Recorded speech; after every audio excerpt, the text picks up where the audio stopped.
Good evening, ladies and gentlemen, and welcome back to the Vtracc.eu VTuber Challenge. Today brings us to Belgium and Circuit Zolder, nestled in the Hudson-Zolder region of Belgium. Apologies to any locals or native speakers if I butcher the name.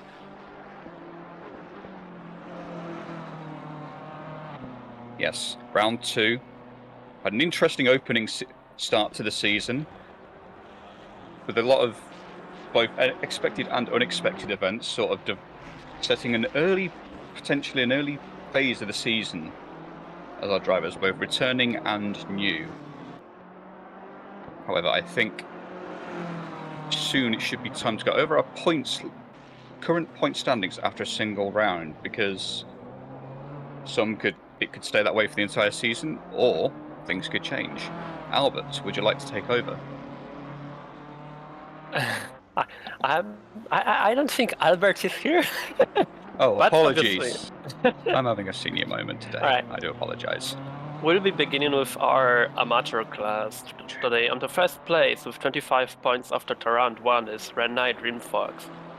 Second place followed by Magic Saints driving for Vitality Bagu Racing Team. Third place is Maybe Battery driving for the X-Ring and Igo VTuber Racing Club. Fourth place is being taken by Kat Kizimori. Fifth place is being taken by G-Fox Foxington, one of the 4 players that will be today possibly on their home advantage, who is driving for Phoenix Racing VTuber Academy team. Place number 6 is Ayanta Terrible, playing for Bottom Boys. Right behind him is Kaito Nasa, driving for Technoburst Racing USA. Then on the 8th and the 9th place there is Neko Kitten, driving for the Phoenix Racing VTuber Academy team, and Carl Squid for Bottom Boys. At the last place of the IM grid is right now Dev player Ente, driving for Overall Bagu Racing team. Yes, and apologies to my co-commentator, Adrian Dubrovka. One of those days. However, bringing us over to our pro table, we have Lucas Lichten in the lead with 25 points for Team Mofu, closely followed with a 5-point gap to their rival Mushong from DEA Demonetized, and an interesting one as well, rounding out the top 3 of the pro table so far, is Ace of the Empire for Queen's Design Pan and Formula. Now, for the rest of the group, we have Midnight Hurricane for X-Ring and Igo VTuber, Big E Hugs as an independent, Psycho Kaiser for Techno Burst, another staple in the field, Eric Bangreg Regis for Queen's Design Pan and Formula, another Techno Burst Racing USA car from Isaac Umbrus, Kagara Mashiro for DEA Demonetized. Then we have Ivano Akim Alibaran Shansoi and Kenneth VT as 2 more independents. P12 in the table is Hexalotl Ubitstia. Apologies for the mispronunciation there. Then we have another Technoburst racing car from Zul Akihara. We have Ruby Nakamata there for P14 for the Brunch Club. Ubi Dias for Awuru Bagu Racing Team, and closing out the table is Amethysta VTube. However, it has been informed that Kaito Nasa on our Amfield is not here today, and a staple to the series, Jordan Brunch, is back for this time round. However, Adrian, would you like to take us over the teams as it stands? So, currently the team seems to be relatively dominating, especially in the first 2 places. First place having 29 points in total, where maybe Battery and Midnight Hurricane really put up a lot of fight last time in the first place. Second place, only 2 points behind, is DEA Demonetized, drove by Musong and Kagura Mashiro. Third place, right behind by another 2 points, is Queen's Design Pan Formula, driven by Asa Nyampire and Eric Burgess. P4, with a bit bigger difference of 6 points, is Phoenix Racing VTuber Academy team by G-Fox Foxington and Neko Kitten. Right behind them is on the 5th position Bottom Boys by Ian Terrible and Carl Squid. P6, Technoburst Racing USA, driven by Kaito Nasa and Isaac Ambras. And then on the last place, P7, Technoburst Racing, with Psycho Kaiser and Zula Kihara. Indeed. Mix. Yeah, indeed. Quite a mix-up as we had for the opening season. No surprise, of course, that the Chinese retinue from like DEA Demonetized and also X-Ring, as they showed a lot of competence between the drivers last season, even if the teams are maybe not as they were. Perhaps maybe a surprise to see Technoburst maybe not having the race they were after. Of course, the likes of Zul Akihara having a very dramatic opening lap at our previous round of Spa-Francorchamps. But a new race, another chance to make up for that, or see what happens. And with an hour of driving around Circuit Zolder here, anything is possible. Especially considering that it's so much different circuit than Spa previously. Like Spa obviously needs to require a skill set, but Zolder is uniquely dangerous. I would consider Vtracc to be Zoro of the racing circuits. All those chicanes, every single one seems to be more dangerous than the other one. Especially Indeed. the one that we saw right now. Well, it's not maybe heavy, it can be deceptive. Yeah, Circuit Zolder is one of those that I know quite well from the charity race run by Jimmy Broadbent, the Race for Mental Health. Many past few years, I have run quite an array of cars around there. Not all of them really suited, but no less, each sort of challenge, handling the challenge of Circuit Zolder differently. Because although it seems quite simple on the surface, a couple of high-speed turns, quite a few chicanes, each one is not as they appear. As we're riding on board with the current pole sitter Ruby Nakamata for Samantha Tan Racing Esports. Heaven forbid I get myself in trouble with that. As she drives down through the boot into Tullemanbocht. Apologies again for the pronunciations. German, Belgian is not my native tongue. In the little right, left, right section, then the long right uphill, which is just before the aerodynamics starts kicking on the GT3. Then the run into, I'm not even going to attempt that one, turn 8. We do have a track guide up for ourselves, but I'll be damned if I'm going to attempt that particular corner name. Then on the long back straight into Jackie Xbox. Deceptively awkward, this one, typically, because it seems to be tighter than the first two chicanes. There is an alternate layout, of course, but Assetto Corsa Competizione is not in use. As we quickly hop onto Midnight Hurricane, somebody else that was maybe struggling with their Porsche quite a way around in our opening round. Maybe the Porsche 911 not quite suited to the track, the challenge that Spa offers, or maybe the setup wasn't quite balanced the way they perhaps intended. But we'll see how Midnight Hurricane gets on this time round. Lots of similar-ish corners in theory, sort of slowish chicane, sort of mid-high speed corners, which should sort of start to you enter with primarily focusing on mechanical grip and then waiting for the downforce to come on. There's a very aggressive hop over the Kleiner chicane.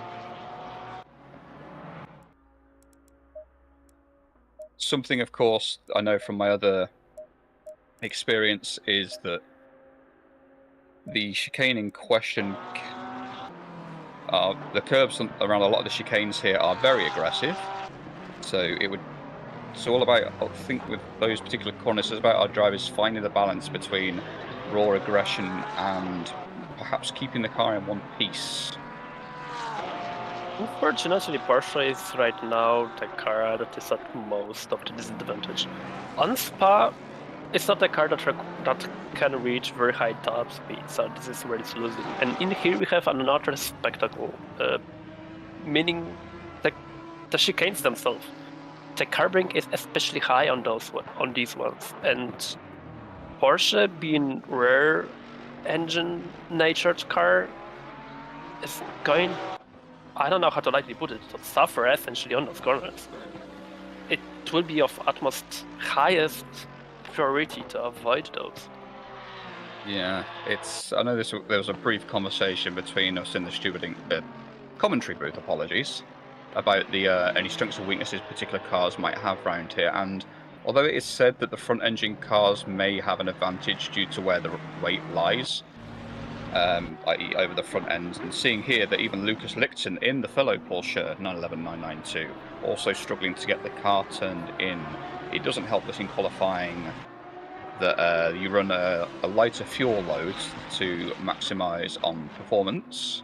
However, that does mean that, especially in the case of the Porsche 911, in all its iterations, to the best of my knowledge, that you don't have as much weight over the front end, and when you're relying on mechanical grip to really get the car through a certain corner, as we see Ace in the Empire trying to get around, I believe that is, forgive me, I forget who that was, Ubi Diaz in the Lambo. Hopefully that's not seen as any obstruction by the powers that be, but that's not my decision to make. They said the Empire does surrender that lap and return to the pit lane.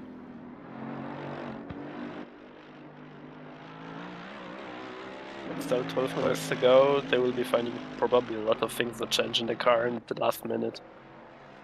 Well, there's something I did miss myself. Midnight Hurricane in the Porsche clearly making it work despite the struggles that car might have with a 128.165 at the moment, with roughly a half-second gap to Big E Hugs in the BMW M4 GT3, previously posting a 128.647, and then followed closely by Ruby Nakamata in the Mustang, 128.687. So, although front-engine cars might typically have an advantage around here, as shown by the top 2 of the 3 podium sitters at the moment, doesn't mean that the Porsche can't be made to work. Even Lucas Lichten is not that far behind in his 992, with a 28.690. I shall leave others to make the joke. Then, yeah, yes. A return for Jordan Brunch in the Brunch Club. Was it Brunch team? I am pulling a senior moment. I do apologise to Jordan and Ruby.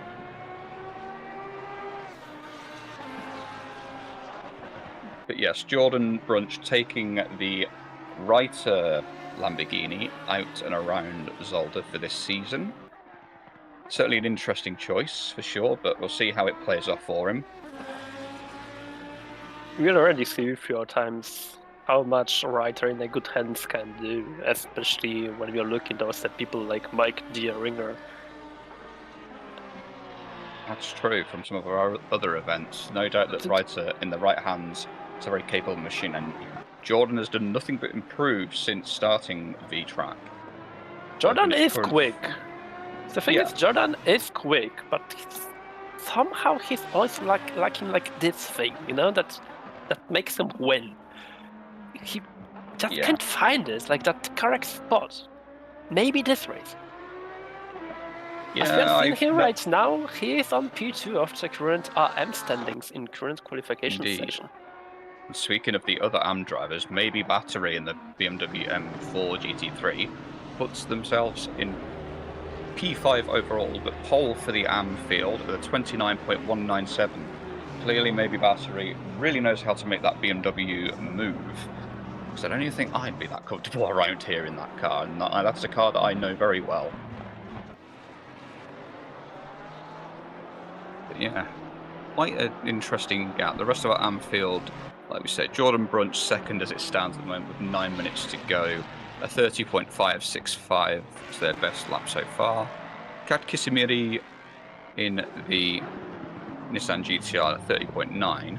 As we see contact on one of the back straights between Ruby Nakamata and a couple of other drivers. What on earth happened there? See if our wonderful producer can get a replay of that one as we load. There was a car stopped, another car possibly from another collision, and Ruby just had nowhere to go. Especially considering that it was standing on a racing lane. Indeed, it's optimal. Yeah, by far, definitely suboptimal, to say the least, but hopefully none of our drivers are affected by this. Because the main thing is that although yes, in theory none of our drivers are hurt by that physically, unless I hope that none of them have any injuries relating to direct drive wheels, there's still a chance that that might have been the best chance they had to get in another fast lap. Because as we'll see as qualifying ramps up, the closer we get to the checkered flag is the busier the track becomes. Not many drivers I know of typically prefer to run longer qualifying sessions. Maybe, I cannot think of any others, but I know when I have at least personally participated in Vtracc in previous seasons, that was my go-to, preferring the longer qualifying runs. But with such, Zolder isn't exactly a very long track per se. Its average length is roughly just over 4 kilometers. Yeah, literally 4.010 kilometers or 2.49 miles.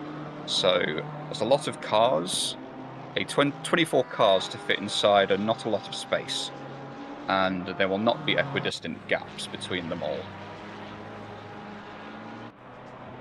So we'll have to see how this plays out. I'm sure that stewards will take a look at that if they deem necessary and make any judgment accordingly post-race. But again, qualifying is one thing. It's also a 60-minute race to come up as well. So we'll have to see, because some people qualify well but maybe struggle in the race. Some people, like myself, maybe don't qualify the best but can make up for it in the long run. Better at the overall race pace, perhaps. See Big E-Hugs running through the turn 7 section and then on the run down to turn 8, the corner I am not going to attempt to pronounce, through the little left-right kink of Jochen Rinktbot. Again, apologies to any natives. Through the final chicane and pulls off at the last minute. Maybe not keen on that current lap or how the car behaved. Although you see that Midnight Hurricane, our current pole sitter, has improved again with a 1 minute 28.005. Half a second clear of anybody else at the moment. And Big E-Hugs did improve on a previous lap, but still, half a second. Midnight is really hustling that Porsche there. Very high downforce car. Like, despite all of its disadvantages that it could have on this track, the cornering itself is definitely not one of those. And I suspect maybe even the low speed acceleration might be among the better ones in this game. In this race, that is. Yeah, it's I vaguely remembering from my previous experience around here, both in the aforementioned charity events, but also some other races I've done here. Maybe not so much in GT3, but you would have thought that with the amount of straights you would need maybe a low downforce setup, but no, this track is often considered more mid to high speed for GT3s due to how limited you are on mechanical grip of some of the corners. So we'll have to see exactly. Clearly Midnight's got a setup that works very well for them. Some minutes tick down, maybe battery P7 overall now. Correction, P8, as we just see Ace of the Empire come in with a 1 minute 28.425 in the Ferrari 296. I know there were discussions previously that due to some of the bumps around here, some of the mid-engine cars might struggle, but Ace are managing to find something that works. It definitely seems like it will be a good start for the Baron Formula drivers. Indeed, yeah, because you've got Ace in P2 and I believe their compatriot in... I'm forgetting who's in what team now. I do apologise to our competitors. Oh, I don't see Van Greg in the event today. I must not be paying attention. I apologise. But even if Asa is driving alone, it's still pretty good pace. That even if she's driving alone, that she will bring a lot of points on the team. Oh, although she's just been sniped by Samantha Tan Racing esports driver Ruby Nakamata. I know that on our team sheet, I think they had her down as the Brunt Club, but I do believe that she's racing for Samantha Tan esports. Something we'll have to confirm later on. So apologies in advance. Perhaps there's some crossing of wires or something. Maybe I am not misunderstanding. I will assume fault until told otherwise.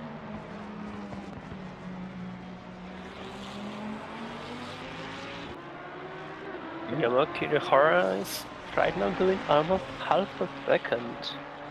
Quick lap that will pretty much put him in the first top 5 people if he manages to stick it in. Indeed, he does. He's now over half a second. Some slipstream haven't gotten and give him. See, before. And you were right. Like a 28.460 Very good performance there from Yami Kidahara. Again, someone else driving the Ferrari 296 GT3.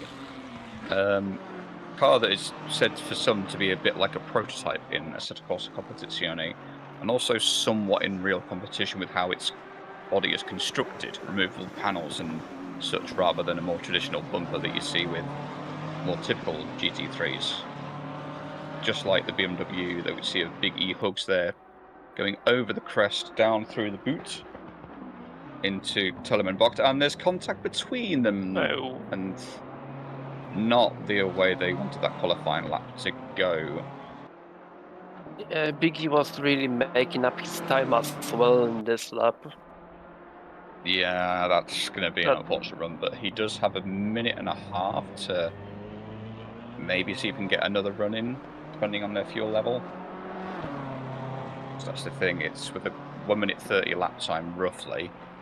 You've not got long to get round, take the checker flag, if you do have to stop and return to the pits, and then go back out again. So this is probably going to be the last chance for big E-hooks, and maybe a couple of others. Maybe those ahead should, excuse me, be okay in terms of time, as we do have 1 or 2 cars coming out of the pit lane, it appears.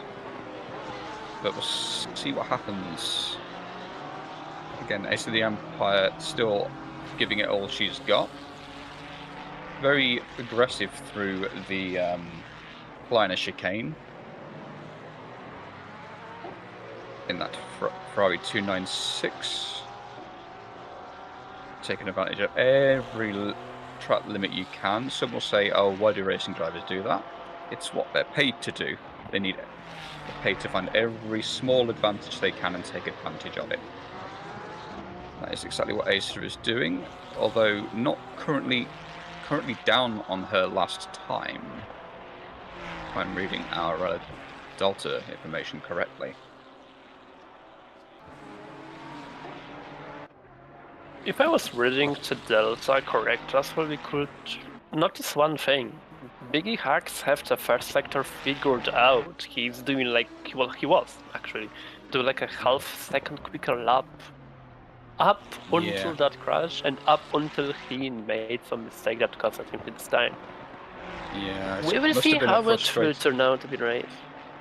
Yeah, because although it might have been a frustrating qualifying round for this event, or a frustrating session rather, for Big E Hooks, there's no denying that based on the numbers, there's no doubt that Biggie Hooks has made that BMW work just right for him, as we see Kidahara take the checkered flag and go into P3 with its 128.410, just knocking Ace of the Empire off the top spot. But we still have the likes of Ruby Nakamata on a lap, albeit looks like they are not up on their current time, we'll have to see. Lucas Lichten has returned to the pit lane. Maybe battery 1.5 tenths up as they run towards the final chicane. See if anybody can make any last minute changes. Not a bad exit by the looks of it out of that final chicane. And the run towards the start finish line. And may not change overall track position, but solidifies their amateur pole position. Now, so after that very interesting qualifying round, time for the old grid rundown. So, of course, it starts off with Midnight Hurricane in the Porsche 992 GT3, followed by Ruby Nakamata alongside in the Samantha Tan Racing Ford Mustang GT3, forgive me. Then you have Ryo Kirihara and Asen Yampai in the Ferrari 296 GT3, the latter racing for Queen's Design Pan and Formula. Big E Hugs in P5, Lucas Lichten in P6, another Porsche in the field. Then we have the 2 Mercedes of Musong and Mashiro. Apologies for missing out on the first name there. Then we have Maybe Battery, the leader of the AM field, BMW M4 GT3. Rounding out our top 10 is Isaac Umbrus for Technoburst in the Mercedes AMG GT3. Then, rest of our field, we have Ray, apologies for not having the full name on there, in the Lexus. It's a rare car you don't see very often nowadays. Ubituya. Again, apologies for the poor pronunciation on my part there. P12. Jordan Brunch in the Writer Lamborghini there. 13th overall, second in AM. Ubi Diaz, P14. Kat Kisimiri, P3 in AM, P15 overall in the Nissan GTR there. Renai Dreamfox, P4, 16th overall in the Audi R8 GT3, another car we don't see very often, but a good job by her. Ian the Terrible in the Ford Mustang GT3 for Bottom Boys. Neko Kitten and G Foxton in P18 and P19 respectively, both in BMW M4 GT3s. Amethysta VTube in the Porsche 992 GT3. Imentric Zanes in the Ferrari 296. Danger Enter in the Lamborghini. And rounding out the final two cars, we have Cow Squid and Ryoma Tateyama in the Aston Martin and Nissan GTR respectively. So, bit of a messy end to qualifying. Some drivers maybe not where they would have liked to be, but 60 minutes, a lot could happen. What do you think you might see from these drivers out here?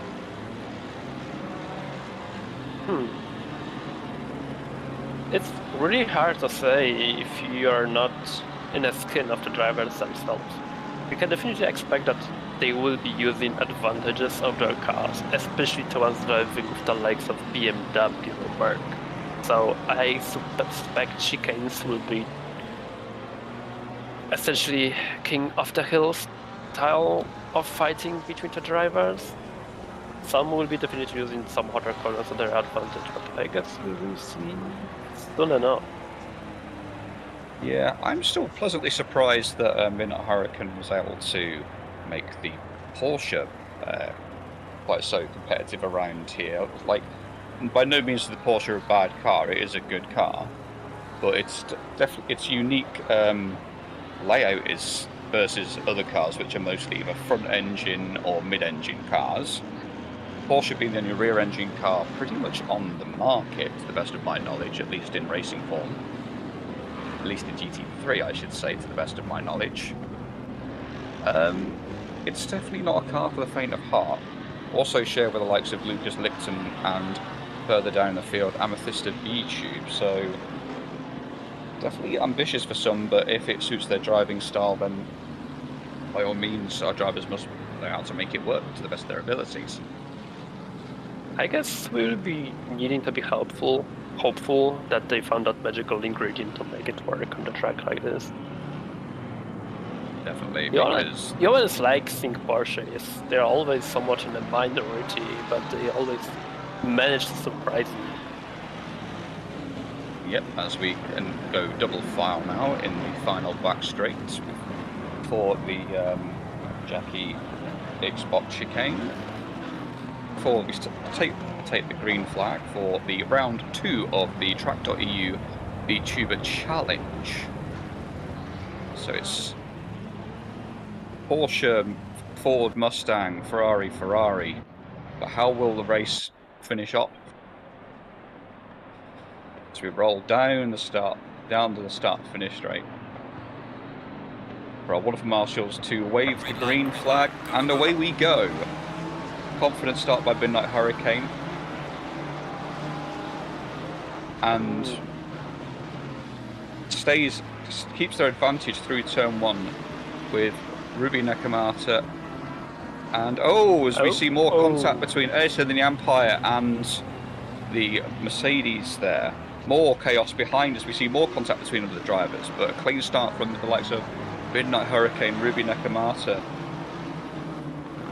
and more dooring and more contact. And as we go back to watch the start, we see multiple instances of 3 wide, a little bit of dooring side to side between a couple of cars, 1 or 2 put out wide out of their position, and then perhaps misjudging their braking into this corner, as we see more little contacts and moments between some of our drivers here, and a couple of cars round and off the track as well.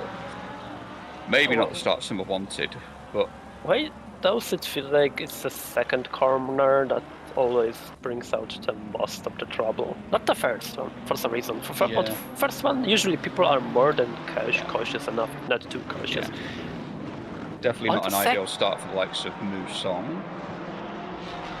But that has promoted Lucas Lichten up to third, as Ace in the Empire down in fourth, with Biggie Hooks fairly close behind.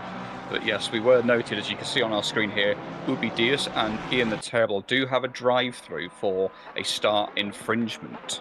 Perhaps they were slightly out of position, slightly over the speed limit, because our drivers are required, to hold a pacing speed and pacing position before the green flag, as they do come in immediately to serve their penalties to mitigate any misfortune that could have set them up. Seems like it's multiple drivers in the pit. It's not only the ones that have to do the drive-through penalty, but it seems like somebody might have... Or no. Seems like the person was simply driving very slow at the beginning. Ooh, Ace of the Empire really gets quite the hop off of that recliner chicane there. Very much pushing that Ferrari 296 to its limits. Very much being very aggressive over the sausage curves there that exist in that chicane. Biggie Hooks a bit wide in behind, but Ace in the Empire desperately wanting to chase down Lucas Lichten in the Porsche 992 there of Mofu Racing, or Team Mofu, correction. She's but close enough to do a potential move on Lucas Lichten. She's wanting to take the back position that she may have lost on the start. Or see if she can sort of get past the Porsche, knowing that it's where it might be weak in some areas. Ooh, as it looks like there are cars, more chaos going on further back in the field, as some drivers tried to make up for earlier mistakes as well. The field is starting to spread out quite a lot already this race, primarily due to what appears to be quite a few collisions.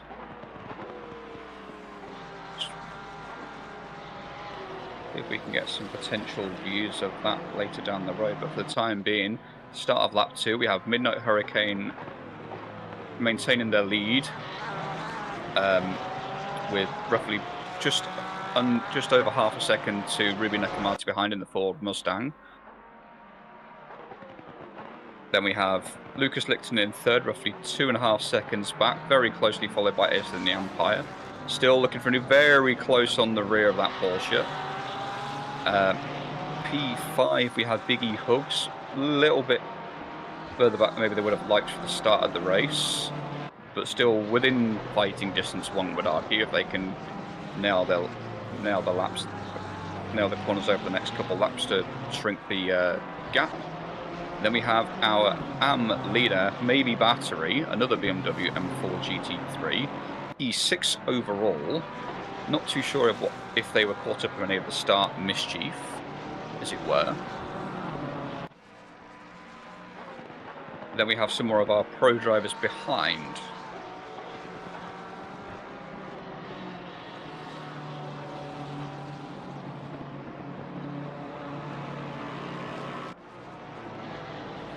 The likes of Futaru Ray in the Lexus, the X-Ring VTuber Lexus RCF, I think is the car. Yes. Yes. I knew it was a Lexus, I just forgot the name of the particular chassis. As there's even more, I think there's even more contact and chaos behind, as we see on the mini-map with some other cars that are around again. Perhaps Zolder, people biting off more that they can chew around Zolder. So we ride on board here with the BMW, the number 17 BMW here. If I'm reading that correctly. A good save, but I guess what we are looking for probably happened afterwards. This is the pit exit. Oh, there must have been other contact that he tried to avoid but didn't quite, or the car was unsettled after the fact. Stupendous amounts of contact going on here. Lots of drivers appearing to either be struggling with the nature of Zolder as we ride on board with Musong. This driver known to us to be very competent, but perhaps incidents befalling them as they try and find a way past Jordan Brunch in the Writer. That's going to be a challenge and a half, because if I remember correctly, this car is built for its straight line ferocity rather than any cornering advantage. Jordan not really giving it up, but Musong really pushing it and making contact with the Writer there. Not happy, not impressed by that one. The move wasn't maybe not necessarily on, but it's for the stewards to decide. That Writer looks to try go back down the inside, but doesn't, just goes straight for the pit lane. A lot of drivers maybe really seem to be struggling either with the track, the conditions, or maybe just being side by side with one another. As we see Ruby Nakamata down to 0.4 of a second behind Midnight Hurricane. These two had quite an interesting battle, I believe, in the first round.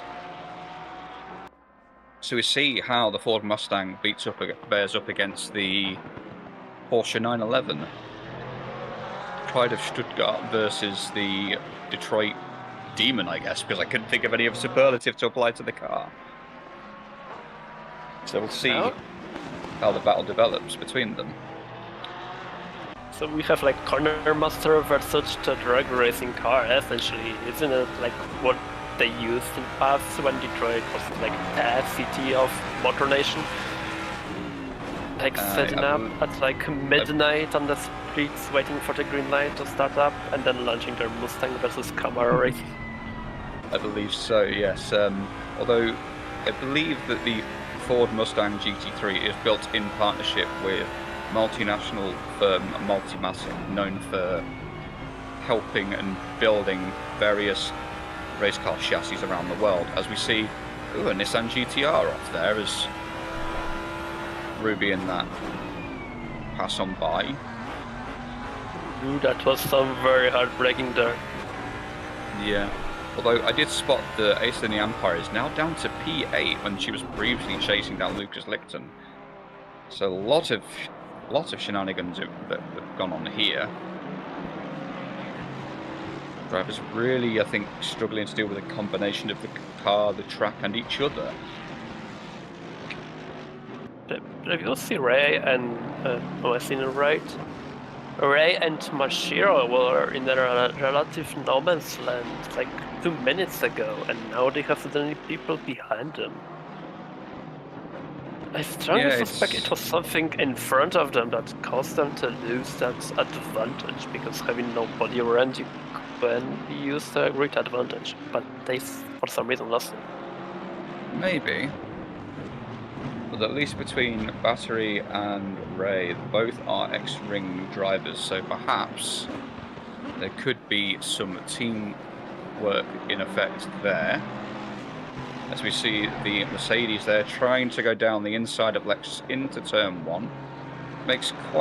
Holds the line tight and gets past on the outside of T1, but still got the run into turn 2. Holds off a nice clean exit without causing any problems. Ace in the Empire close behind that Lexus now. There's a lot of chaos and a lot of chopping and changing between the cars and the drivers. We're only 10 minutes in and I'm starting to get dry mouth to keep up with all this action. Remember, in every single chaos that happens, there is always a slight ray of hope for some person. Well, the Ace of the Empire goes off at the Kleiner chicane, and also Musong has a stop-go 30 as well. It's all kicking off today. No doubt Ace will be frustrated with that moment there, allowing Isaac Umbras and Renai Dreamfox through. Maybe Acer is carrying damage on that 296, or maybe just missed their brake mark slightly. We'll have to wait and see. But maybe Battery up in P5 overall, still leading the AM field. Separated with, I believe that's... Forgive me, I'm losing track of things here. That is Mashiro in front of them and Kotaro Ray behind. Apologies for the silence, I had to double check my notes to be sure that I was not making a bigger fool of myself. So, fairly good midfield positions for the X-Ring cars in their various guises, but still, just under 15 minutes to go. The race has only just started, so we'll have to see if there's any advantages or disadvantages that make themselves known throughout the remainder of the race. It's still early. Mustang is doing his stop and go 30 right now. I guess in roughly 50 seconds we'll find out. Will he be able to continue to race? He had a good start. That would have been really shame if he were to suddenly lose it. Indeed, but that would put Musang down quite some way from the rest of the field. According to our information here, the rest of the field down to Ubi Diaz is on lap 6, but depending on where the leader is, Midnight Hurricane's still holding a tight but consistent gap as they go through turn 2. So yes, I believe that would put Musang down and a lap down from the rest of the field there. Not an ideal race for Musang as they finally get rolling, but Ruby just keeping in contact with Midnight Hurricane, settling into a rhythm, not pushing that Ford Mustang too hard, because although they say that the weight over the nose of the Mustangs here might give them an advantage over the very aggressive curve taken that we're seeing from the higher class drivers here. We saw Ace in the Empire being super aggressive with it earlier, and also Midnight Hurricane ahead in that Porsche. She's got a lot of weight to move around at the front end, so it takes a particular driving style for all of these cars.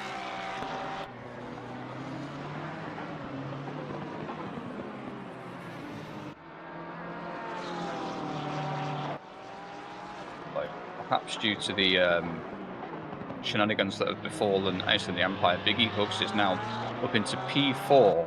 A very, maybe not an ideal qualifying session for them earlier. However, despite the disarray that have befallen others, at least up one position versus the rest of the field, now onto the rear of Lucas Lichten's Porsche 911 992 GT3.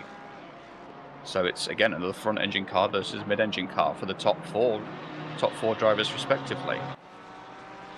And remembering from the quali, Biggie Hacks in the first second was able to do over half a second difference in comparison to his last time. I will admit I didn't saw what was the difference in. I didn't saw what was the difference in Lucas Lichten's. No. Unfortunately, I did not record the delta gaps between the different cars, but again, Musang with another 30-second stop-go. Just like they're just adding insult to injury for their race, unfortunately. Very chaotic race this has been so far.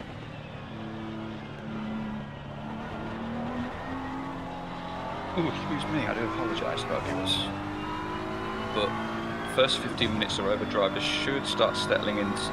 Should be settled in for this stint, first half of this race by now. Bar drivers do have a mandatory tyre stop, I believe. Or is it fuel stop? I always forget. I believe it's a fuel stop. It's a mandatory tyre stop. Thank you for the correction. Forgive me, I'm having one of those days again. I have them all too often. Actually riding on board with the rear of Lucas, on the rear of Lucas Lichten's Team Mofu 992 here. Just maintaining a consistent gap to Biggie Hooks for now, but I don't think that's a gap that Biggie Hooks will allow to stay that size for too long.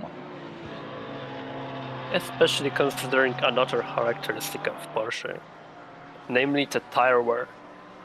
Like, the front is alright, but especially in the modern 992 Porsches, the rear grip is so much smaller. As we see Lucas Lichten actually higher there. That off was out of the turn 4. the Porsche, I guess. Yeah, just wondering if maybe we get a replay of exactly what happened there. See what caused Lucas to have such a jarring jerk to the left. Indeed it was. So as we see Lucas go, turns right into the corner. The race gets a little bit loose, tries to correct it, and the car just doesn't want to behave, and it puts Lucas into the barrier.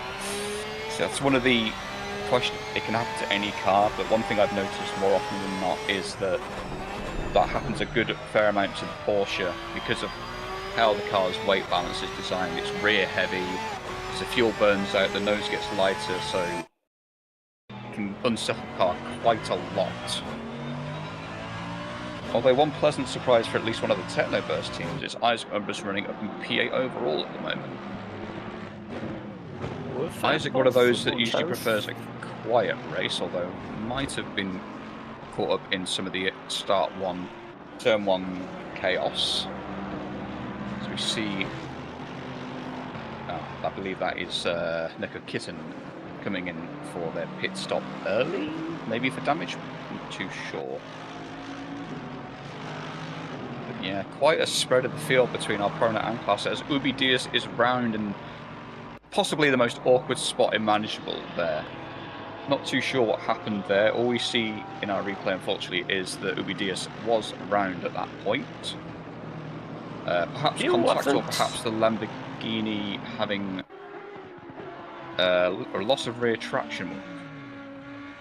Oh, and that indeed, seems like speaking of rear traction, loss. Yeah, that wasn't the worst place to lose control of. It was not on the racing line. No, whereas where they lost it previously at turn 2, that's a horrible place. We see Mercedes off, another Mercedes off there as Isaac Umbris goes past into the Tulamenbocht corner, or sequence of right, left and right again. So many cars really, forgive me, it's really proved to be a challenge for both the drivers and the cars here. Perhaps their setup's not behaving as expected. Given the conditions, an air temper 25 and a track temper 32, so not particularly spicy per se, but maybe doing enough to unsettle the car's setups, especially if some are carrying damage in the race. So again, another car that started really well but has misfortune has befallen them is Rema Kirihara there, just close behind Amethysta VTube in the third Porsche 992 in the field, trying to look for a way past, but not seeing anything into the Jackie Xbox chicane. Maybe they can get a run down the start-finish straight. Amethysta running a tight line, forcing Ryoma around the outside. Amethysta stays on the apex, leaving the racing room, runs out wide, still clearly ahead of Kirihara, and again puts the car in just the right spot to make life awkward for the Ferrari 296. Although Kirihara there, around the outside and off the track, so has to pull out of that move. And again falling behind Amethysta's Porsche. Now Porsche will be in a very awkward spot. Yeah. He wants to avoid those curbing. Yeah. But Amethysta's doing a good job. They are very much putting the car where it needs to, not making any crazy moves, just keeping it simple. You don't have to do the crazy moves to be a pain to block, and this is for position. They are allowed to battle one another, even though Kirihara did start higher up.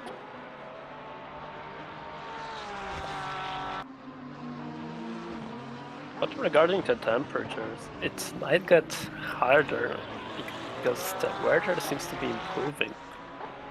More sun with less clouds covers most probably a higher track temperature, and that will in turn cause even greater tire wear. Indeed, and with this track demanding such a medium-high downforce setup, as you can see again, Amethysta running the tight line towards the turn 1 here. Ryoma at the last second trying to pull out wide to go around the outside or maybe get the cut back on the exit. Not quite, but Amethysta leaving plenty of race room again and just putting the car where it needs to be. Nothing untoward, nothing out of the ordinary. Kirihara looking for any small advantage he can get right on the rear of that Porsche, but not quite close enough to make a move. Although we'll see if they get a run out of this corner. Both cars look like they're really pushing the track limits to see if they can find a little advantage between one another. But no move into the Kleiner chicane this time round, but still very close. Will we see Kitahara try and move through the boot and into Turleman box?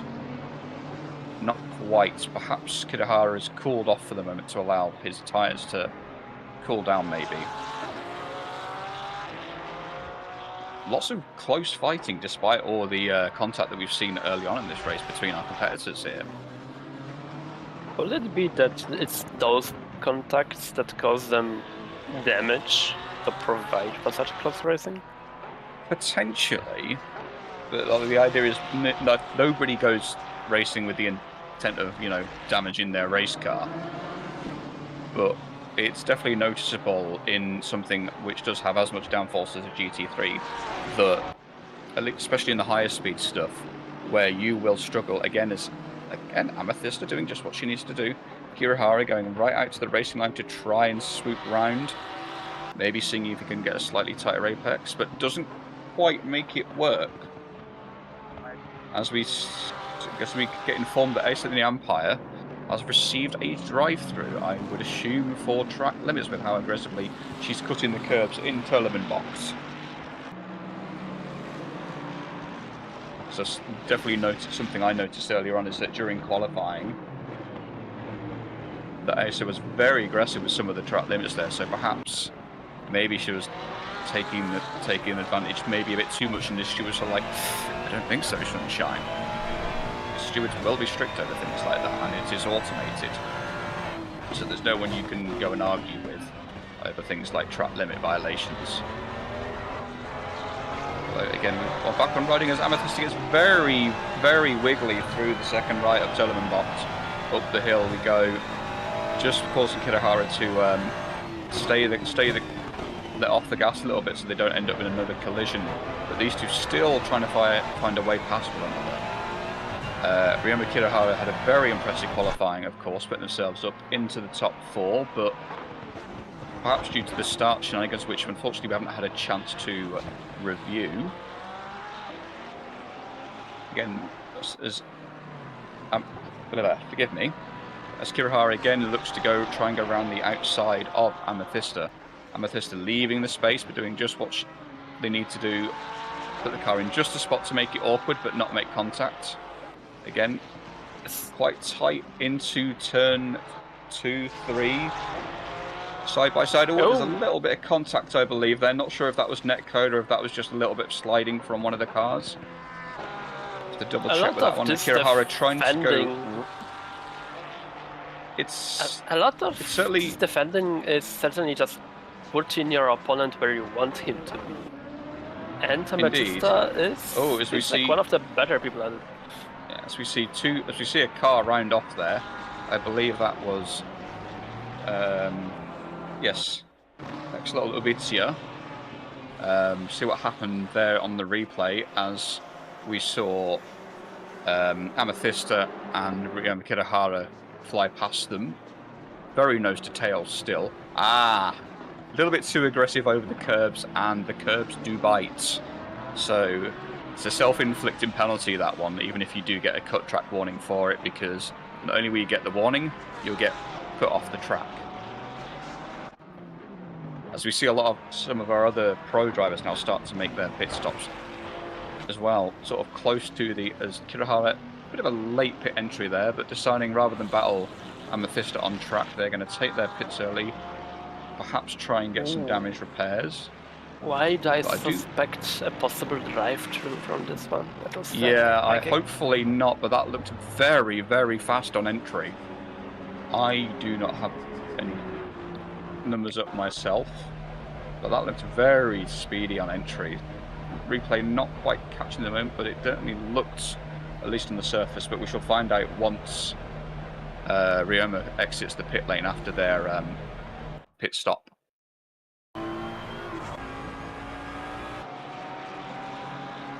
Pit cycle starting off now. Back to our leading two. Ruby Nakamata now just over a second behind Midnight Hurricane, just keeping the gap steady.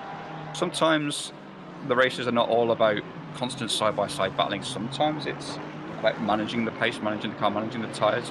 Ruby pulling out, maybe to see if they could put off Midnight Hurricane there, who I believe had to brake early for a little bit of traffic, maybe? Because that brought the gap down to just under 4/10. And yet there's a lot of traffic ahead there. Midnight almost very much cutting the corners there, trying to get past the traffic very aggressively there. Not ideal, really, although that BMW there behind probably could not do much to help that, unfortunately. Bit of a rock and a hard place because they have to take the course that they have without hindering anybody. But as we've seen both in this series before, our companion track GT race, sometimes the faster cars are not willing to wait and they will make aggressive moves such as that. Although I do wonder if that has given Midnight Hurricane another strike on the list before they get if they get their own drive-through penalty. We also see them closing down on Lucas Licton. Now, Lucas Licton there in the Team Mofu Mofu car has taken their pit stop, whereas Ruby and Midnight have not. But Lucas obviously having a bit of a troublesome race himself.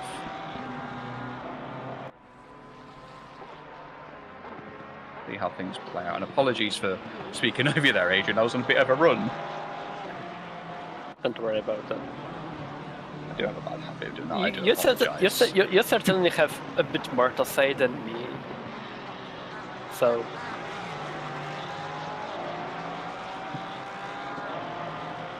Yeah, I guess it's a kind of lock into the racing as much as the drivers do themselves. We're still riding on board.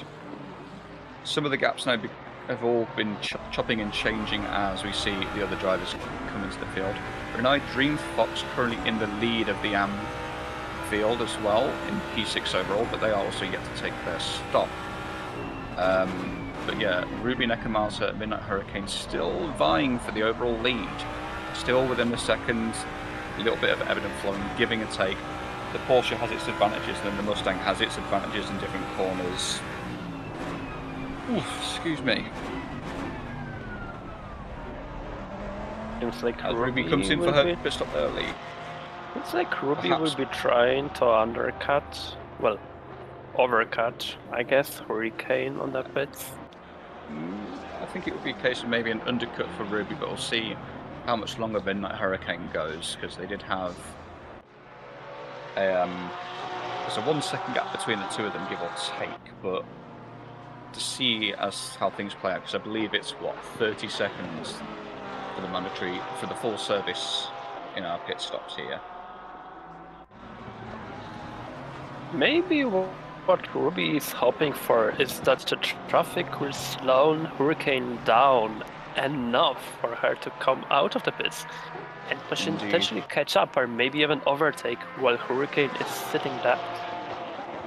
We already saw it that Hurricane was very quick for the overtaking of the traffic. He was willing to get all of the playhead that he could take just to get away from Ruby. Although with Midnight being behind the likes of Lucas Licton here, another very competent pro driver who's had some misfortune so far this race, we'll have to see how whether Lucas makes it easy for Midnight Hurricane or whether Lucas just holds his line and... Oh, this is a very extreme dive bomb there from Midnight Hurricane. Very much a... Oh, that looked like one heck of a misunderstanding between Lucas and Midnight there. Not too sure what that was about. Did he try to overcut Lucas into the pit lane? I'm not too sure, but one would never normally do. No one would never try and go around the outside of a car into the pit lane because of incidents like that. Lucas would have, what as you saw, was turning into the corner there, and Nyon made contact. I think they did make contact between one another there. Not that Lucas was doing anything more than just holding his line. Again, one for the stewards to review post-race. So we do have post-race stewards looking at this.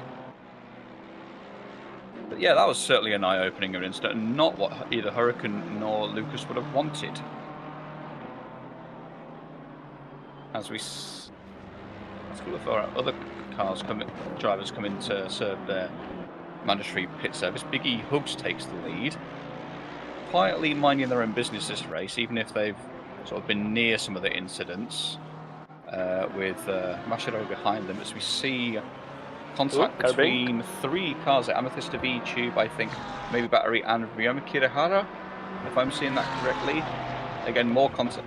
Kirihara and Amethyst are fighting quite hard, and there was contact between them again.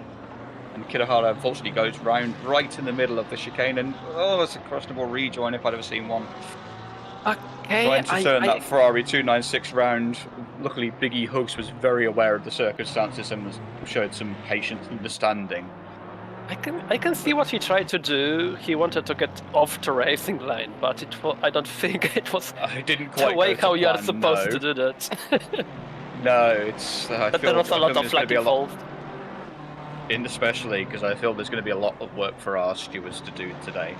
Not that our racers want to go like that, but again, racing being a competitive and high-intensity environment, anything can happen. So, with just 5 cars waiting to take their pit stop of Biggie Host, Mashiro, Nyampire, Amethyst of VTube, and maybe Battery, with Ubi Diaz taking their pit stop as we speak. 4 of which being pros, and the 1 Amdrive maybe Battery taking their stop. See how things change as the pit cycle comes to its conclusion, at least in theory.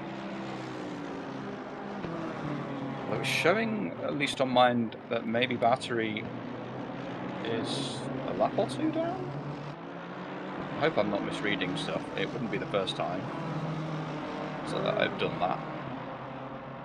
The person with the least amount of laps done currently are both Kitten and Ubizia with 18 laps done. Yeah, so yeah. Ubizia, Musong and Neko Kitten are at least 1 lap down. Multiple laps down, it appears, so maybe I've either missed something or they were involved in other shenanigans. As Ace in the Empire comes in to take her stop, we see Biggie Hugs still running at that BMW on the long haul there. Perhaps trying to see if they can find a gap in traffic to see if they can find themselves a good place to spot themselves into, because it's 30 seconds for the stop itself, but you still have the entry and exit time that you lose. But that also does leave Biggie Hugs. Forgive me, I'm losing the plot now, I can't see their name. Mashiro and Amethyst of VTubers, the only drivers that have not yet taken their pit stop. Actually, maybe Battery still have 1 more to do as well. The last of the AM grids that didn't do a pit stop yet.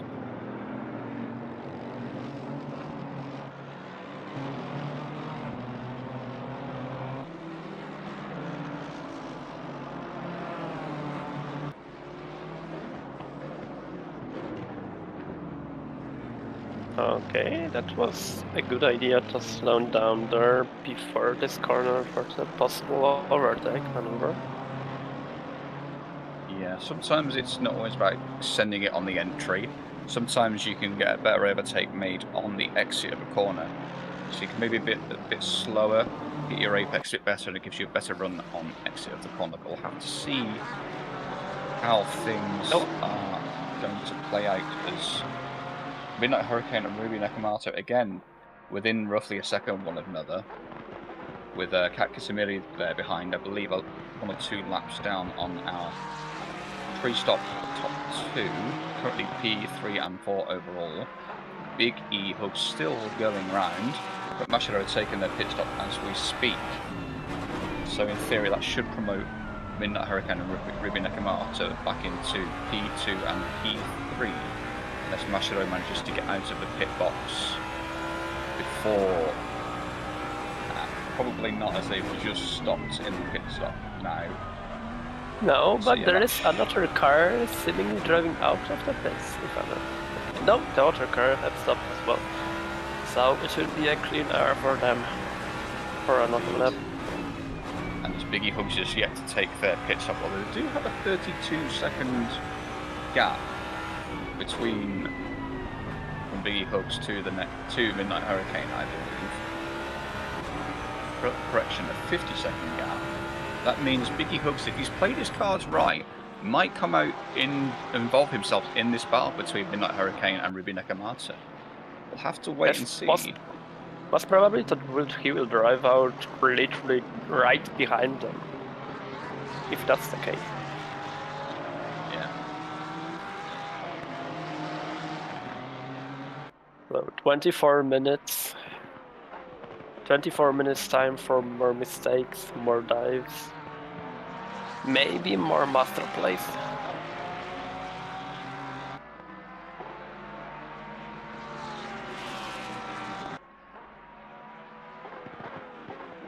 Indeed. I was just waiting to see how things develop, because although some of the drivers have been passed by the leaders now, does not mean that their race itself is over. So we see more hard racing between Amethyst of VTube and Ruma Kirihara there. Was there contact between them, or is it just... Oh, apologies, I was just informed by... there's a little contra. A bit of a moment there from Vtracc, just getting on the grass and giving Amethyst a little light graze of the rear. Not ideal, but Vtracc's out here doing his best. Stalwart of the VTuber community, known for his racing VTuber clips, but still running P3 overall in AM at the moment, which is by no means anything to shy away from, even if they're perhaps struggling with the car at the moment. Ferrari 296 known to be a bit feisty sometimes. But back to the current top three, or two of the top three as it were. Ruby still just keeping the gap between herself and Midnight Hurricane quite close, as Biggie Hugs is indeed in for his pit stop at last, with 22 minutes to go. Hopefully, for the sake of Biggie Hugs, it's a nice quick pit stop so they can take advantage of things. Although one driver that's had one heck of a race is Ace in the Empire. A couple of contacts with other drivers, involved incidents, despite their very performant start, shall we say. Very good job in qualifying for high start. But qualifying and the race itself are always two entirely different things. You never know quite where luck will fall. But we do see Ace in the Empire trying to get Renai Dream Fox. They are technically racing for position overall, as Renai Dream Fox is leading the AM class. Although, maybe a fight that, in hindsight, Renai maybe shouldn't be having, but we'll have to see. Ace in the Empire trying to find a way past Renai Dream Fox. Audi maybe a bit slower than Acer was expecting, but again, they are racing for position. They may be in different classes, but they are under no obligation to let one another past. That being said, it might be very good if one does. Well, there is no general rule that you have to, but it doesn't bring you much. The fighting with driver from other class does it.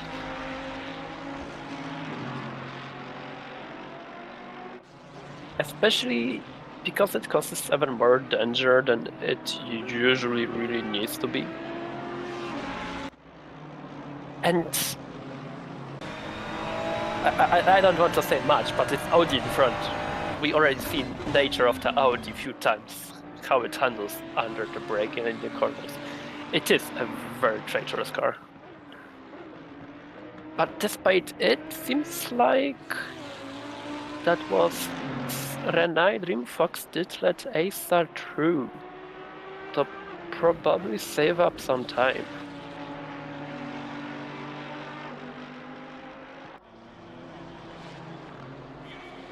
So while we are seeing Acer rack up some time right in front, we're switching to Ruby Nakamata, still on the rear of Biggie Hug. Sorry, Hurricane.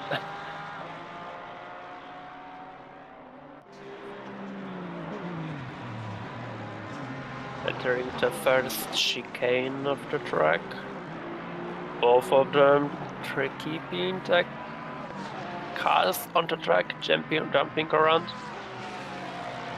Yeah, the chicanes of Zolder yet again proving quite the challenge, and more than willing to bite back if you try to take too much advantage. especially the second chicane is Holy One.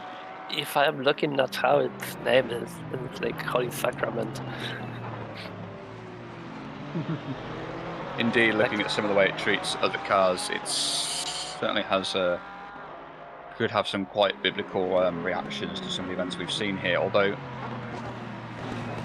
interesting to see that with 20 minutes to go, Midnight Hurricane and Ruby Nekomata still fighting between each other. Maybe not side-by-side battling per se, but more of a battle of the wits and consistency as to who's can really nail their performance and consistency with their chosen cars. And Biggie Hugs playing a blinder of a strategy up into P3, even if they had a bit of a disappointing qualifying here.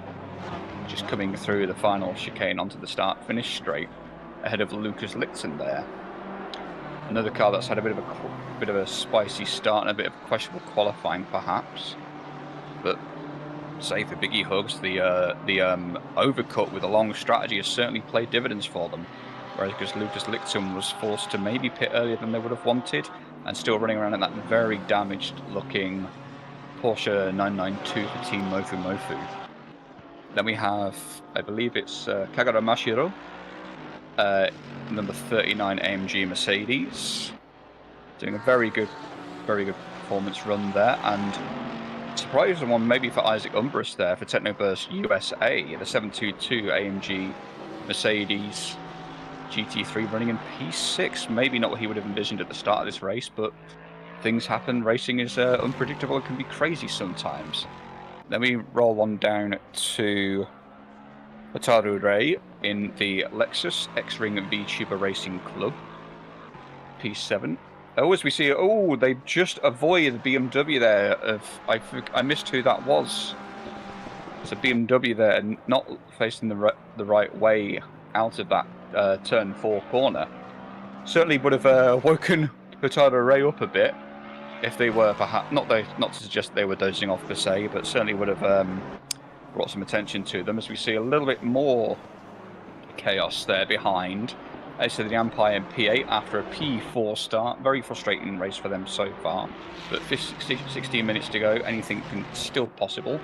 Nothing ain't over till the checkered flag falls. And then our current AM class leader, Renai Dream Fox, I believe they started P3 or P4? Correct me if I'm wrong. Goodness me, I need to make some more notes on where our drivers start. I do apologise to our drivers and viewers. Followed by Kasumiri Kat in the Nissan GTR. P10th, rounding out our top 10, and P2 in AM. Maybe some of the cars are a bit split out now, but still running together. And then a continual fight that still hasn't stopped. The one between Amethysta VTube and Ryoma Kirihara there. 69 and the 128 Porsche and Ferrari 296 respectively there for P11 and 12. A blue flag out there, I believe, to allow, I think that might be Isaac Umbris behind them, I'm not too sure. Then we have... I think it is. Now Isaac. It was Isaac, so yeah. Kirihara forced to relinquish that battle for the short term, but we have G-Fox Foxington rounding out the top 3 in AM class, 13th overall. A good quiet race for them, which is sometimes what you need. You know, the less said about you, the better, per se. The less things you're involved with, better in the long run. Imentric Zane's P4 overall. Saw them string a little bit with that Ferrari earlier, but still P4 a very good position for them as well. And then down to Jordan Brunch in the rarely seen Reiter Lamborghini. Challenging car at a very challenging track. Not a matchup that I would have expected to work, but we did see that, at least briefly earlier on, that Jordan Brunch was involved in a lot of early incidents, which have really put a hamper on the race that you could have had today. Then we see Ian the Terrible for car 1 of 2 from the Bottom Boys, another Ford Mustang GT3. 16th, followed by their teammate of Cal Squid in P17, number 27 Aston Martin. Fairly good car around here from what I understand. Then Maybe Battery, our previous pole sitter for the AM class, down in P18, and that is 8th overall. I don't know why I couldn't do simple maths there, but 8th overall after a pole start. I think potentially even a lap down from the AMA leader, let alone the overall leaders. Very disappointing race for them. Lots of, no doubt, full of frustration. Ubi Diaz as well, another one that's decided multiple laps down, just deciding to try and let everybody pass as easy as possible, even if it means taking off the track to allowing what was previously P20 of Ibiza past. Axolotl Ibiza. I'm butchering names, I do apologise to our competitors. Then we're rounding out our field, we have the remainders of Musong.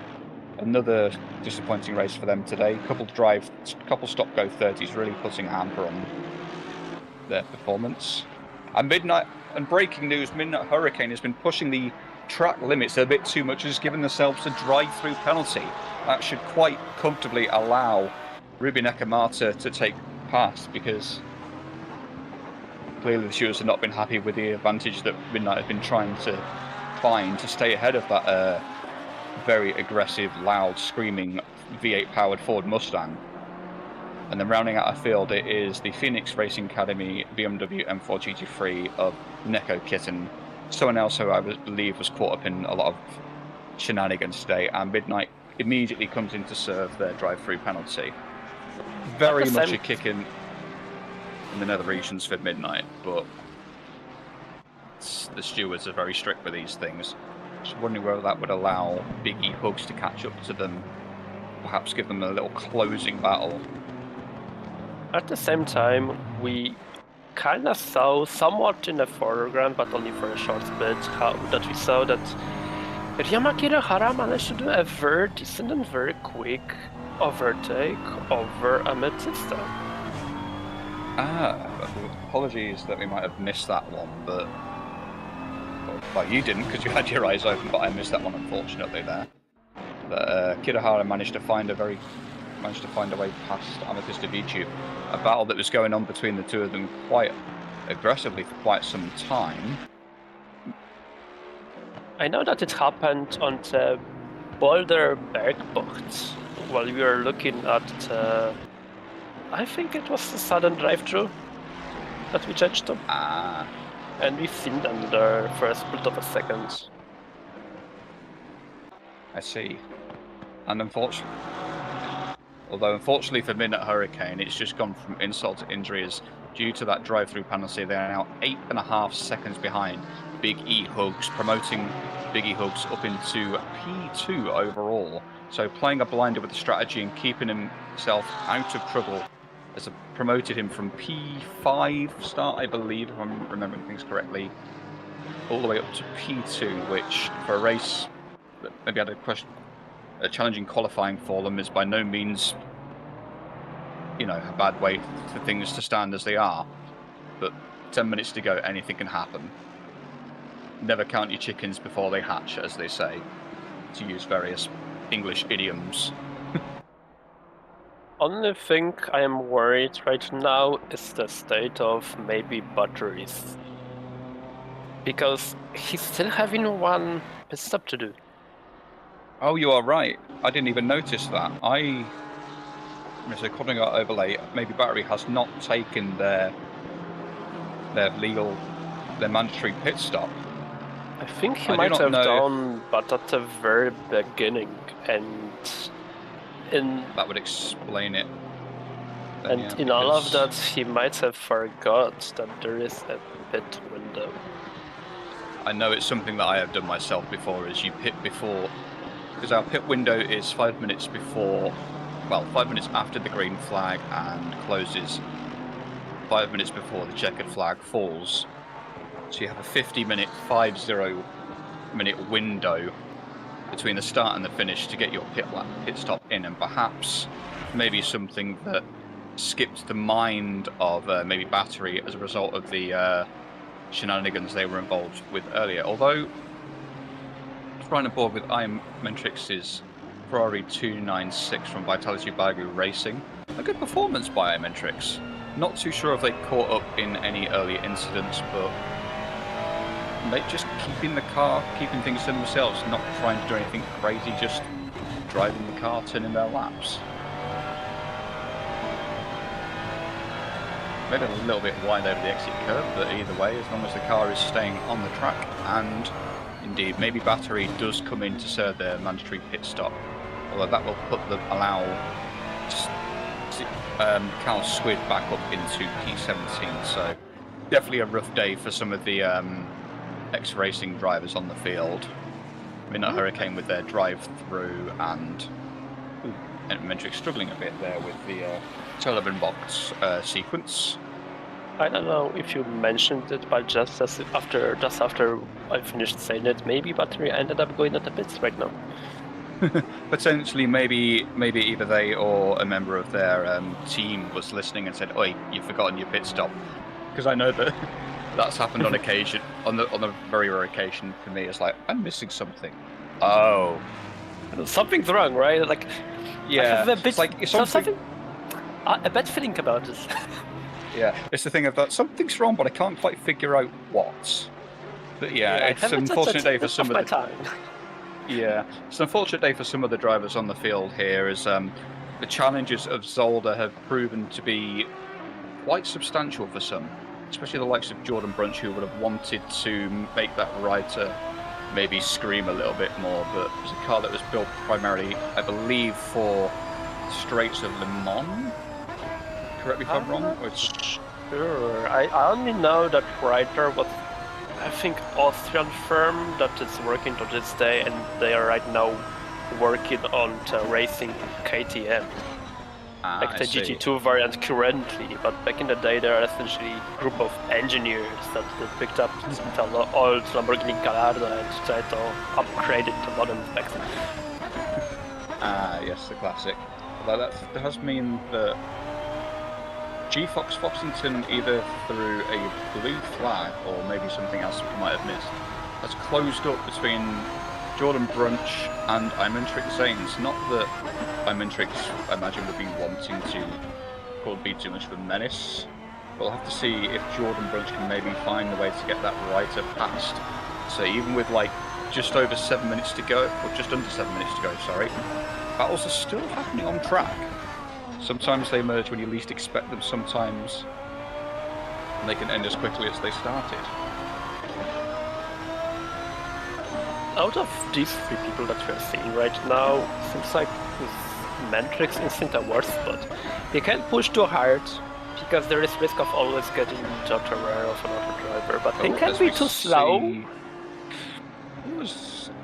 Apologies for the interruption. That was Ubi Diaz that we saw just as these three went past there. Ubi Diaz still not having a race to forget, perhaps. But yeah, this emerging battle for potentially what could become P3 in the Anfield between G-Fox Foxington, Vtracc Zanes and Jordan Brunch. We'll see who's got the ambition and who's got the adhesion as we go into the chicane. All still behaving themselves for the time being. Whether there'll be any advantage over the BMW between the two mid-engine cars of the Ferrari or the Reiter. Obviously, Vtracc having a couple of moments earlier in the Ferrari. I know from my own experience with the car in multiple games that it can be a bit temperamental sometimes. We'll have to see how well it's handled. There's Jordan looking for a move, but not quite close enough to make something work. Definitely managing to get a lot more traction out of that Lamborghini. As we see Jordan pull out to go down the left side of the Ferrari, and Vtracc was very good coming out of the corner. Yeah, Jordan really nailed the traction and the exit there, and he's going for another hit right after. And he got a double there, so a double move in two corners for Jordan Brunch there. That's a P3 right now for the M Club. Yeah, that puts Jordan up into P3 in the. He might bring it home. Yeah. Hopefully Jordan can keep it on the track now, because there's no advantage to him pushing extra hard other than maybe building a slight gap to G-Fox. But yeah, I feel that Vtracc might have let it happen for the sake of sanity, more than happy finishing the race full stop.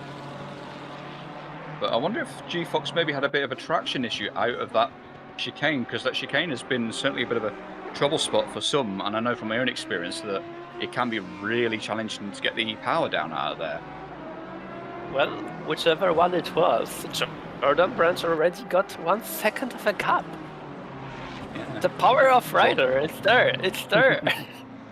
Indeed, although I don't think Vtracc is resting on his laurels, despite the fact that Biggie Hugs is coming up to lap them as a group now, potentially. Because the gap is still roughly half a second between him and G-Fox. So we'll see if Vtracc has maybe got the ambition and the adhesion, because you need both in equal parts to get a move done, or whether they'll play it safe and allow Biggie Hugs past. Indeed, I think Vtracc might be playing it safe. Maybe not quite, actually. Maybe a bit of a misunderstanding, which would put the hamper on Vtracc's battle there. But it's not quite over yet, as there could be further confusion between Biggie Hugs, and indeed there is a little bit as Biggie Hugs goes up the inside of G-Fox. There were 2 points at the track right now where somebody lost their control. Once it was right after the second chicane, and another case of somebody losing control was after the first chicane on the downslope part of the track. I wonder what happened there. Not too sure, though. It appears that Vtracc's momentum might have been stayed somewhat, because they're now roughly a second back from G-Fox. Although another battle that's growing is perfectly timed by our producer there. Ace of the Empire trying to get past Otadu Ray in the Lexus RCF. Another car with a big screaming V8 motor. Very nice sounding one at that, if I must say. Cornering or the top speed? The everlasting question. Yeah. You can run out of both at any point, depending on the car. Yeah, we'll have to see, because Asa was within like 0.3 of a second, and then I believe maybe had a bit of a wiggle coming out the corner. But another battle that's still developing. Knew it. The minute we get close to the end of the race, as Asa in the Empire is very aggressive over the curb in there of the Kleiner chicane, is, again, Lucas Lichten and, forgive me, that is Kagero Mashiro in the Mercedes AMG. Will the V8 big, I think it's like a 6 or a 7 litre NA V8 versus the Porsche's flat 6, will they be able to find a way past? Lucas is known for driving the Porsche on a regular basis. But we'll have to see whether Lucas can make it work, or whether Masuro can find a way past, as unfortunately Excellent Labitia has got themselves a last-minute drive-through penalty. And you kind of... Unfortunately, they will have to come in and serve that pretty sharpish, and one can assume that they do, as Ace of the Empire looks up the inside of the Lexus, but not quite able to make a move. Camera angle maybe not giving us the best view of that, because I was wondering whether there was any interesting movement there from the Lexus. But the battle is still ongoing between the two. As we get the leader, notice that the leader is on their final lap, so anybody now that is passed by the leader will be considered on the final lap. But all those behind should be good to carry on. Again, the battle between Lucas Lichten and Mashiro, as I believe our cameraman forgets how to work the camera for a moment. Still on the rear, as we also struggle. Ace of the Empire is off there out of the Kleiner chicane.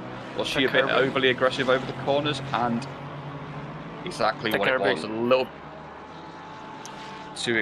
again, a little bit too aggressive over the curbing there, Sunshine. Not ideal. Very challenging race for people today.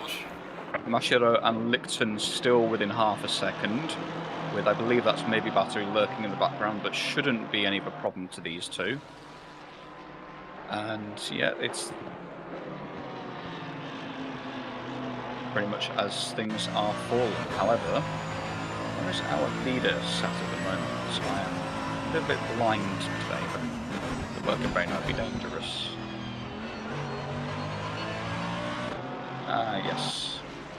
So despite this ongoing battle here, as we see Ruby Nakamata there, started P2 overall, is here to take the checkered flag and wins round 2 of the Vtracc VTuber Challenge at Circuit Zolder there. Very impressive performance from Ruby. Also played out with the change of luck between herself and Midnight Hurricane there. And a blinder of a strategy here from Biggie Hugs. Comes in in P2, started P5. Also, another substantial win there is Renai Dreamfox behind, swerving and losing control of her Audi, taking the AM win as well. Maybe a little bit of contact with the wall there and allowing Midnight Hurricane to come home in 3rd. Also, Jordan Brunch in P3 for the AM field. Just waiting on Kad Kisimiri and some others to finish their final lap. Well, that's one heck of a race from Jordan Brunch there. Despite the chaos at the start, no doubt that Jordan would be more than content with coming home P3 in class. As we see Kat Kisimiri come home in P3 in the Nissan GTR. So I was just waiting for a couple of other drivers to finish. It was quite an interesting race today. As we see, quick rundown as the rest of our drivers take the flag. So we have Ruby Nakamata taking the win, Biggie Hugs in 2nd, Midnight Hurricane 3rd, Lucas Lichten 4th, Hagara Mashiro P5, Isaac Umbrus, P6, Otaru Ray P7, Ace in the Empire 8th, Renai Dream Fox 9th overall, 1st in AM, Kat Kisimiri rounding out the top 10 and P2 in AM. Ryoma Kirihara in 11th from P4, I believe. Quite a tough race today. Amethysta VTube in 12th. Jordan Brunch 13th, and I have lost the standings. Go. It's unfortunate, but yeah, rounding out, that was quite an interesting and complex race today for our competitors. Lots of twists and turns, lots of unexpected events by some of the drivers. Any closing thoughts from you, Adrian? I loved some of the overtakes that I actually saw. I think you could hear me, especially when I saw that tumult overtake from Jordan Branch. That was showing, I think, of really big skill, and maybe it was the break that Jordan needed.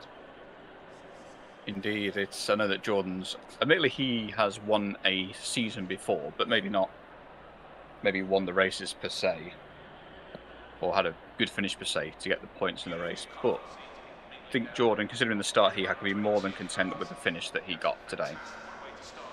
Other than that, it was, honestly, for me, I think Biggie Hugs there, playing an absolute blinder with the strategy.